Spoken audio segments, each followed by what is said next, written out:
Hello बच्चों, कैसे हैं आप सभी बच्चों। आज की क्लास में हम क्लास 9 के पॉलिनोमियल चैप्टर के एक्सरसाइज 2.4 का तीसरा क्वेश्चन करने जा रहे हैं। इस क्वेश्चन में बच्चों हमारे को जो पॉलिनोमियल दिया है हमें उसके क्या बताने हैं, फैक्टर्स बताने हैं, मतलब किन दो नंबर्स को इनटू करके ये पॉलिनोमियल हमारा बना है। अब उसके लिए बच्चों हमारे पास कुछ फॉर्मुलेज हैं, हमको वो फॉर्मुले की मदद से इसके फैक्टर्स बताने हैं। अब देखो बच्चों, किसी एक फॉर्मूले का ओपन किया होगा ना तो हमको ये आइडेंटिटी या पॉलिनोमियल मिला है। अब हमें पता करना है कि किस फॉर्मूले को खोल के ये आया है, ये पॉलिनोमियल आया है। अगर आप देखें तो यहाँ पे ये यहाँ पर 9x स्क्वायर है, मतलब किसी 3x का स्क्वायर किया होगा तभी तो 9x मिला होगा। और यहाँ अगर आप y का स्क्वायर कैसे मिला होगा, y का स्क्वायर किया होगा। अगर मैं इसको लिखूं, देखिए बच्चों, इसको लिख सकता हूँ 3x का स्क्वायर, है ना बच्चों। अगर 3 का स्क्वायर करेंगे 3 3 9 और x का स्क्वायर करेंगे x स्क्वायर मिलेगा। और इसी तरीके से बच्चों y का स्क्वायर करें तो हमें क्या मिलेगा, y स्क्वायर मिलेगा। अगर हम बीच में देखें, अगर मैं इसको लिखना चाहूँ 2 इंटू 3x इंटू वाई।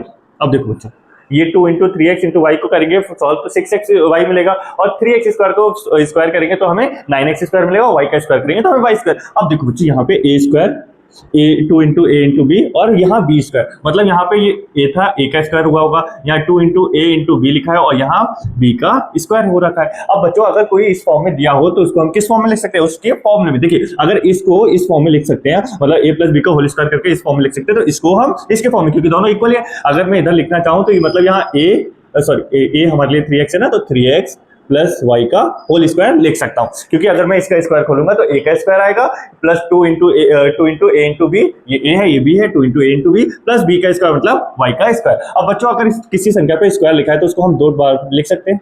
देखिए 3x और 3x प्लस वाई, दो सेम संख्याओं को अगर हम दो बार इंटू करें तब तो उनपे स्क्वायर आता है। तो अब ये दो फैक्टर्स थे जिन दो के आपस में इंटू करके हमें ये पॉलिनोमियल मिला था। इसी तरीके से बच्चों अगर हम इसको देखें, अगर मैं इसको लिखना चाहूँ तो देखिए बच्चों यहाँ कैसे आया होगा, ये x का स्क्वायर करके आया होगा, है ना। अगर आपसे पूछूं मैं ये किन दो संख्याओं का स्क्वायर, मतलब किस संख्या का स्क्वायर किया होगा यहाँ पे, तो हमें y/100 मिला। तो y का स्क्वायर हमें y से मिला होगा और 10 कैसे मिला होगा, तो वो 100 कैसे मिला होगा, तो 100 मिला होगा 10 का स्क्वायर करके। अगर मैं y का स्क्वायर करूँ y स्क्वायर और 10 का स्क्वायर करूंगा 100 आएगा। अब x square minus y square अगर हम देखें, a square minus b square का फॉर्मूला क्या होता है बच्चों, a plus B A minus B. तो a हमारे लिए x है और b हमारे लिए क्या है बच्चों, y plus a plus B a minus B. a हमारे लिए x है, b हमारे लिए y/10 है। देखिए बच्चों ये दो किसके आ गए, इसके फैक्टर्स आ गए। इसी तरीके से सेम क्वेश्चन था बच्चों, इसमें ये वाला फॉर्मूला लग के ये a का square minus 2 into A into B plus b का स्क्वायर, ये होगा a माइनस b का स्क्वायर। अब a माइनस b का स्क्वायर अगर किसी संख्या पे स्क्वायर है तो मतलब वही संख्या दो बार हम लिख सकते हैं। आ गए इसके फैक्टर्स भी आ गए, इसके फैक्टर्स है। चलो बच्चों मिलते हैं नेक्स्ट वीडियो में।